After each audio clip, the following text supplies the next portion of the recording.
Hey, Dan, you're back. Yes, I'm back. And you brought me lesbian Disney princesses. Well, you know what? They are not necessarily, they're bi at best. Look at this picture. So push this over to me. Like, now I'm a big one on the idea that, you can have platonic relationships in stories. Yes. But look at this picture. We're going to show this. Look at Belle and Mulan. Belle and Mulan. You tell me. Here. Whoever made that, you tell me what they were thinking. There's definitely something going on. And honestly, of any of the ships they could have come up with, I'm down with Belle and Mulan. Yeah. Like, I can buy the other one here, just some girls hugging and having fun. But that one, that one looks a little more like a caress than a. This is too far from reality for me because Jasmine is alone, and that would never happen. So you have brought me affectionate Disney princesses. Alternate world in which Jasmine is ace. For those who can't see it, just maybe look up the beginning of the YouTube version for this to see Belle and Mulan enjoying one another's presence. Yep, it's pretty great. So why? Yeah. So here's the thing. Right now, I am at the Game Night Getaway, which is one of the game retreats that I run. Okay. Okay. Well, not really right now. Not right this second. Right now, at this second, I am playing hooky from the Game Night Getaway. Your own event. Which is my own event that I'm supposed to be running, and I'm here instead. And I told people that I was coming here, and I said, do you want to give any presents to Brandon? Did you really say? I did, which is a good thing I did because this is an actually important one here. Somebody had brought that to give to me. Wow. My friend Will Brawl, his wife Elaine, made this for you. She has fibromyalgia, and your books have helped her through some very difficult times. So there is a what's it called? Mist Bane. Ah. Yeah. It's a little thing for my curios collection in the Adventurers Club. We have all kinds of interesting things collected from around the world in the Cosmere that's a very thoughtful guest. Yeah. I like that. Mm-hmm. So the rest of this is a little more nonsensical than that. Anyway, I know 3 of the things that are in here. Okay. One says Morgan's side. Yeah, so Morgan is your daughter. Look at this side of the paper, Abby's which is, side. to be fair, not super well wrapped. Oh, it's who wrapped which side? Okay. But then there's my daughter Morgan, who wrapped Morgan. A That's much awesome. less competent side. No. You don't understand. This is perfect for me because I make a joke out of wrapping things poorly for my kids. Oh, okay. I'm one of those that I'll just drop the thing in the middle of the wrapping paper and I'll go like this, and then I'll tape around it. And you get this big ball of tape and wrapping paper. And my kids love it because it's like, this is what Dad has done ever since they were little. And I try to find new bad ways. And so someone wrapping something in an interesting way is good for me. There we go. Well, that's perfect because I especially like this panel here where half of it is flat and the other half is accordioned somehow. Yep. Like, I don't even know how you would do that on purpose. The other side is sliced open. So I know, it's kind of sloppy all around. Anyway, do you remember when I gave you Salt Lake City Monopoly? Yes. And my friend Abby wrapped it, and there was like a potty chart inside? Yep. My friend Abby wrapped this one as well. Oh, no. So I don't have the faintest idea. No, it's gifts from, there's something, there's a bunch of cool stuff in here. Okay. Legitimately cool stuff that I think you will like. And then there's whatever Abby put into it when she wrapped it, which you don't know what that is. Yeah. Okay. I did ask her, and she said that everything in there is safe to open on Intentionally Blank, the Two Mormon Boys podcast. Okay. Yes. All right. Well, while I'm doing this, I will say that I met a fan of yours. Oh, really? Yes. At Barnes & Noble this week. I took my boys. It's, of course, more diapers. Oh, dry and gentle. Yeah. Dry and gentle diapers. So I took my boys to the bookstore, as we do periodically, because, they like books. and they like bookstores. And when I go, I do usually get recognized. Bookstore is context for recognizing Brandon. Mm-hmm. And I often am signing a bunch of things at bookstores wherever I am, but especially in American Fork, Utah.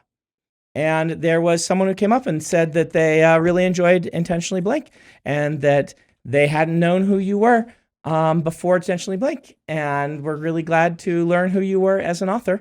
And he said specifically, he's really funny. And then there's a moment where I could see him thinking, where I'm probably just filling this in, where he's like, why aren't his books funny? Why are they miserable? John Cleaver tells jokes. Uh-huh. But yeah, they are not comedy books. Before you dig into that, I should add a much less heartwarming story. Mm-hmm. So this has been just an insanely busy month for me. Yeah. I spent 2 weeks in Europe, which sounds like that's a terrible thing to whine about, but I was exhausted by the end of it. Anyway, part of that was a board game cruise in the Mediterranean that my wife and I went on for our 25th anniversary. Mm-hmm. And we were there, and I played several games with this one couple, Morgan and Alexis. I'll give them a shout out, even though they don't listen to this show. And they said, you've got a really great voice. I could listen to you talk for hours. And I said, well, you're in luck because I do a podcast. Do you know Brandon Sanderson? And they're like, who? And so now they're my favorite people. That's not sad. There are a lot of people in the world who have no idea who Brandon Sanderson is. In fact, I would hazard to guess the vast majority probably of people in the world, if you said, who is Brandon Sanderson, would be like, who? Or they'd be like, is that the KFC guy? The KFC Colonel guy? Sanders. Ooh. Yeah. Mm-hmm. I'm going to start calling you Colonel Sanderson. Yeah. Especially as your hair goes whiter. Or they'll be like, is that the guy from The Matrix? Mr. Anderson. Mr. Sanderson. Yep. So, all right. So, yeah. Well, looks like I do have some diapers. You are going to have to dig through some diapers. I'm going to have to dig, but I do have, a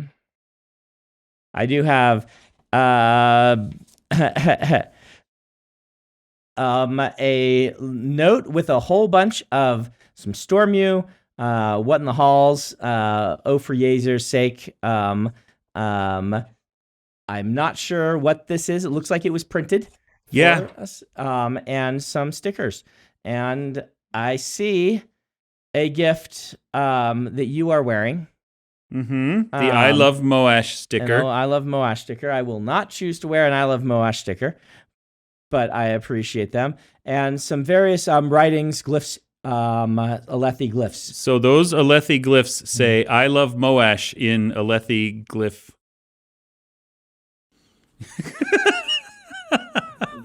The glyphs are especially cool because I'm taking some stickers and some temporary tattoos of those glyphs to Gen Con with me. Are you? Okay. Yeah. I'll try to find a place to stick these in a book somewhere that I sign or something like that. Those were designed by Abby and Lydia and Miri. Okay.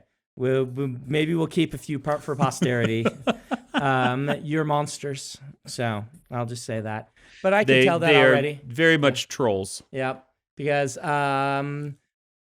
they went and bought a bunch of diapers. That's just some commitment to the bit. Committing to the bit. So here we go. What do we got? We got. Okay, that's not one of the things that I knew about. Oh, so this is from Abby, you think? I guess it must be. Morgan, were you there when this was purchased? Yep. And Abby just bought it and stuck it in the box? Okay. She saw it and was like, I need that. Oh, hey. A giant Ninja Turtle blanket. Oh, and it looks like the Mutant Mayhem designs. Mutant Mayhem Ninja Turtles. That's actually cool. Look, that's very cool. There's Mikey. Well, okay. You've redeemed yourself from liking Moash. I give a thumbs up on this. Excellent. Okay, there is more in the box. There's more there. Well, but we got a whole episode. We got a whole episode to fill. Yeah. Then I got to ask Abby. I've known you for so long, and you've never gotten me a Ninja Turtle blanket. I'm a little disappointed now. You literally asked if anyone had any gifts for me. You put the idea in their head. I know. And then they went and got gifts for me. That's awesome. Yeah, you said that with the flattest voice ever. That's awesome. That's so great. I love it so much. So what have you been playing at your board game thingamabob? Well, speaking of gifts for you, right now, one of the things that I am missing is my friend Dax is running a big Eberron D&D game. And Keith Baker actually sent us some Eberron materials a few months ago, and they're super awesome. So yay, Keith Baker, and yay, Eberron. I've been playing Rifts. I've been running Rifts. I've been running Vampire the Masquerade. Okay. Like what edition of Vampire? The newest one, 5th edition. 5th edition. How is 5th edition of Vampire? Well, I love it, but it's my 1st edition of Vampire. Oh, and apparently people who have played earlier editions don't like 5th as much. Really? Okay. But I don't know why, because it's fantastic. There's a really cool hunger mechanic in the dice, so that as you get hungrier and hungrier, you start to have these hunger dice that affect your rolls. I think it's pretty great. Have you watched What We Do in the Shadows? I have watched some of the television show. I have not seen the film. Seen the movie? Yeah. I ran back when I was doing Typecast, which was my D&D show on Twitch. We ran a one shot or a 2-shot of What We Do in the Shadows using Vampire the Masquerade rules. Okay. And it worked very well. Did Blade show up? Blade did not. But one of the characters was a roller derby vampire living in LA. Oh, cool. And I can't remember her name. I can't remember any of the names. She told me that her character was going to be a roller derby person, and then I stopped prepping for the adventure and just started coming up with puns for roller derby names. So, did you play Magic the Gathering there? Because you brought some Magic cards. Yes, we just finished a draft of Outlaws of Thunder Junction. I was winning, and then it was 5:00, and I had to come here. So I conceded my final game so someone else could go in the championship, but I won the semifinal and then had to leave. You didn't tell me there'd be Magic at that thing. Well, I thought you were just playing boring board games. Just boring games. Tomorrow we're doing a Bloomborough draft. I am on Saturday. I know, I'm coming to that. Are you? Okay. You won't be gamed out? I will absolutely be gamed out, but I'm coming anyway. Yeah, that's the company one where the cards are free. Yeah. So I have been looking forward to Bloomborough ever since that I heard that it existed. Yep. One of my great white whales is finding good games that feel like Redwall, or even books that feel like Redwall, other than Redwall. There finally is a really fantastic D&D like third-party game called Humblewood that is very Redwall-ish. And now Magic's doing it, so people are catching up to what I have been looking for. Did you ever find any books? Good Redwall-ish books? I haven't. Does Tale of Despero count, or is it just not like Tale of Despero is too many humans in it. Too many humans. Okay. I mean, it's a good book. I'm not complaining about the book, but it isn't the epic fantasy, but they're all mice or rabbits or whatever, which is what I've been looking for. I don't doubt that those exist, and in fact, beautiful listeners, I'd love to hear about some suggestions. Did you ever read Warriors? Obviously with not the mice. cats? It's with the cats. I didn't read Warriors. Okay. I did see the Owls of Ga'Hoole, and it didn't really do it for me. Because that's like adjacent, right? My kids really got into Wings of Fire for a while. Oh, yeah. Which, as I understand, is one of the Aarons who went and wrote that. So Warriors, the Cats, written by Aaron something. It's three authors that use one pen name. Okay. And so one of the Aarons went and wrote Wings of Fire. I think. I might need to be fact-checked on that. 2D Sutherland, I believe. Possibly. I don't know. My kids loved those. And those are ones where the dragons are the main characters. There are humans, but they're like cavemen. Yeah. Like I've got a nephew who is a fairly reluctant reader, except for the Wings of Fire books. He has absolutely just devoured them, I believe, multiple times and loves them. So, did you ever watch, since we're catching up on things, did you ever watch Oppenheimer? I tried to watch, I started watching it on an airplane, and the sound was not good, and I thought, this is a bad decision. I need to watch this when I can pay attention to it. But I have not had a moment to rest all month long. So all right. Your stunt double watched it. My stunt double watched it. And we did a podcast on tumbling around. Yeah. Yeah, I heard you recorded without me. Yeah, well. I'm going to record without you sometime. Will you sign the pages? You can't. I can't sign the pages. No, you can't sign the pages. One of the reasons we do this live is so that people know I'm actually signing the pages. Because there's some people out there that don't sign their own things. They use the auto signer, or they just hire someone? Yep, I won't point any fingers, but I do know that it exists. Okay. That it has happened before. And, what's the point of selling a signed thing if a machine did it, right?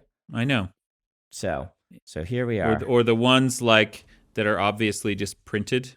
Someone printed a signature onto it. We did that, though. I feel bad about it. You hear about that? No. So when Robert Jordan, he passed away, if it's his signature that's been printed, but that's different. Confusing to people, right? So the reason that Robert Jordan's signature is in the front of Wheel of Time books is because Harriet heard me saying that I felt weird going on book tour and signing Wheel of Time books. This is before I'd even written one, and I was just like, I don't know that I can stand in his shoes, right? Yeah. I would feel weird. And she's like, I don't want him to feel weird. So she called to her and said, why don't we print Jim's signature in it so that everyone knows that, that this is what he wanted to happen. And so they did. And it was a nice gift for me. Yeah. But then they started showing up on eBay as signed by Robert Jordan. Oh. Yep. And people got very confused. They're like, is this his real signature? How did he... And I'm sure there are people out there who bought the book thinking was signed. It was a... So I signed some of them, right, as like tip-in pages like we're doing here. And so if they got that and then they saw Robert Jordan, they're like, oh, I've got a signed book by Robert Jordan. And so it was confusing, and I feel bad. I don't think a lot of people got confused, but we want no people to get confused on what they're buying. Well, that I would say is not an issue of the signature. It's an issue of whoever started advertising it. Yeah, but even still, I think that let's say I sign a bunch of pages. They put signed edition on a sticker and put it on the shelf, and you open that and you see Robert Jordan's signature. Is it not a natural assumption to assume that both mine and his are authentic if you don't know that he's actually passed away? That is a good point to make. Yeah. So. Well, everyone who is disappointed in that edition of the book, I will sign it for you. How does that sound? All right, we're going to dig some more stuff out of here. It is more diapers. Oh, well. And something. Item number GFT 2039, quantity 6 pieces. 6 pieces. That looks like the box that my game night getaway dice trays go in. I can handle it. Thanks, Scar. And so it might be a dice tray, or it might be a box that they packed something else in. It might be your box that is. If it is dice tray, you should not have said anything, because I know, because that'll ruin the surprise. I'm sure you're great at birthday parties. You're like, oh, that's the shape and size of that toy that you wanted. Yeah. It is not. You have not spoiled anything. Yay! Oh yes, this is a wonderful gift. All right. This is my very own Snackaderm shirt. A Snackaderm shirt. That is. Oh, you have hidden the fact that you have one. I am also wearing a Snackaderm shirt. Wow. Yeah. Where did this art come from? My friend Dave Burrow made these shirts. I don't know if he did the art himself, but he loved the Snackaderms, and he was so disappointed that they didn't win the bracket, so he made his own shirts. We still owe people shirts. I know. We still need to give people shirts. So let me explain why we don't have shirts yet. Okay. So we don't have shirts yet because I grew the company many-fold during the months, leading up to and following the big Kickstarter. And we overwhelmed our art team. Yes. Enormously, not realizing how much more work we were putting on the art team. Even we hired more people for them, but they needed to do a lot of managing of assets and building of branding. And the year of Sanderson, they had to do all the design for all the artwork for all of that. And we just kind of ran them straight from that into Stormlight 5. And it's been very hard to be also you should make our goofy t-shirts. Yeah. So I do think it'll happen eventually, but our poor art team, we can't run them ragged, and so it might take us a little while. Shirts will come, but we hope that you understand that things like Stormlight 5 take precedence. They're higher up the priority list. Though if he made the art on this, if it's original art that he owns, it's him or somebody. If it's not just some it's I don't not know. AI It doesn't generated. look AI. No, it's too good for that. Mm-hmm. You should find out and to see if people want a Snackaderm shirt. We could throw a Snackaderm shirt up. Yeah, I was not following the bracket in person. I was only talking about the bracket. And so I didn't realize we had spelled it this way. Yeah. Snack-A-derms instead of with a Y. Oh, I think A is what it would be. See? And I'm fine with that decision. I was Y just would be surprised by it. Well, that's how pachyderm is spelled. Yeah, but with it'd be a Y. Snackyderm. Pachyderm. You don't want pachyderm. Yeah. Okay. I know. Well, like I said, I'm fine with it. It just took me by surprise.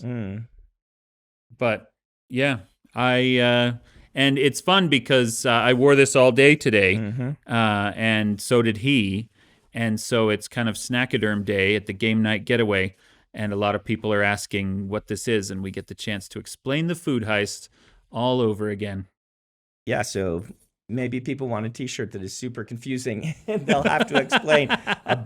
You know what? These days, I think if people say, what's that t-shirt? You can just say random podcast and everybody will get it. Yeah. Right?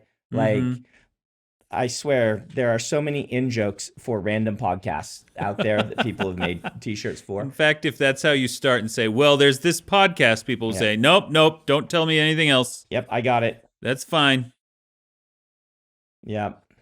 What has Apple unleashed upon the world? What hath thou done? Yeah. Are there any podcasts you listen to? Not YouTube shows, but actual podcasts. Not YouTube shows? Yeah. All the podcasts are on YouTube now. That's true. They all are. Mark Rosewater's Drive to Work is not on YouTube that I know of. Maybe it is, but I don't think it is. And I periodically listen to that. Freakonomics, but I think that has a YouTube version. Dan Carlin's. What's that? Dan Carlin. It's all on YouTube. I listen to him on YouTube now. Oh, okay. Yeah, I just am subscribed on YouTube because then it pops up and I know because he only releases a new hardcore history really infrequently.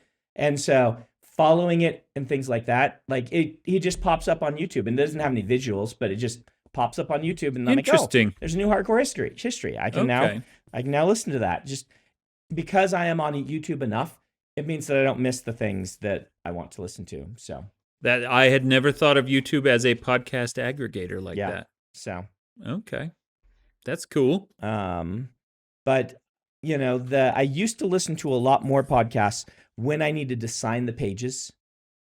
Just come here by myself alone, and they were full books. I got through basically the entirety of the Fish podcast by the British folks. What's it called? The Fish No Such Podcast. Thing as a Fish.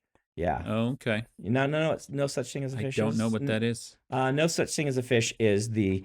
Do you know what QI is? Oh, that's a show, right? Yeah. That's like a game show or a panel show. It's a game show with weird facts. Yeah. So the researchers who research the weird facts, their job is just to find all the cool weird facts, and they started a podcast where they talk about the weird facts they found that week. Okay. I think Brian McClellan has told me about this podcast. It's really fun. Okay. Good rapport among the four hosts. Funny. It's a comedy podcast. Mm-hmm. Unlike this, which I don't know what this is, but and this is a parasocial relationship podcast. Oh, is it? Yeah. Do I have a parasocial relationship with you, Dan? No, I think we have parasocial relationships with our audience. This is a podcast where people can pretend that they're our friend hanging out with us, which is fine. Good. You're all my friends. Yeah. So should I open another one? Yeah, see what else is in there. I know there's at least one more thing. Yeah, there is. I think one more thing.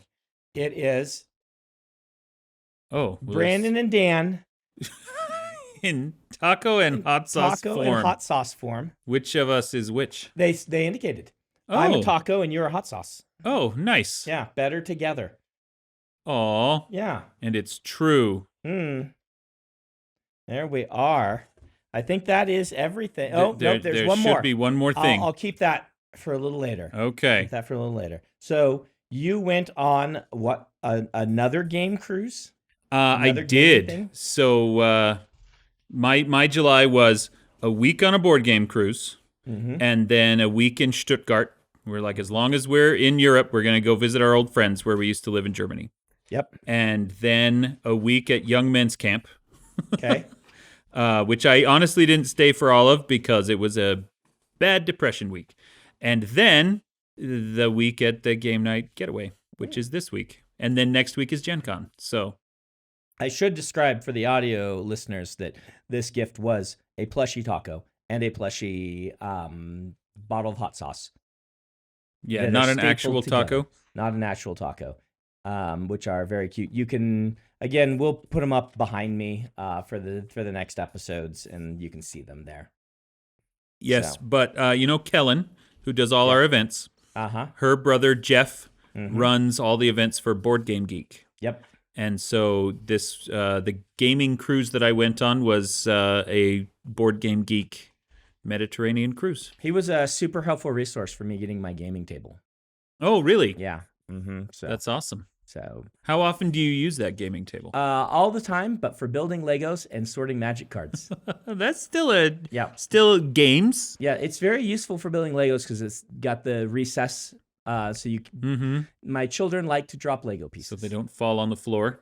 Do you have this experience? My experience with Legos nowadays is I sit next to an 11-year-old who wants to put the Legos together, but finds looking for the pieces annoying. And so I am the piece searcher. The piece searcher. He opens the bag out and points, and then opens the page, and there's a little cup that he's put there, and I look through for the pieces that the page requires and drop them in so that he can build the Lego thing. Oh, well, that's nice. Yep. I sometimes get called for that when one of my kids is like, okay, I found one of these tiny orange lights, but I need two of the tiny orange lights. And then I have to come in and help. Well, that's harder because then you're looking through all of your Legos, right? Yeah. This is just the bag I've emptied that I have to find for him. But I've been trying to decide because we're all moving together into the warehouse. Yep. Like in 2 weeks or something. And everybody displays Legos. This is a very Lego-centric company. Everyone in the warehouse has Legos on their desk.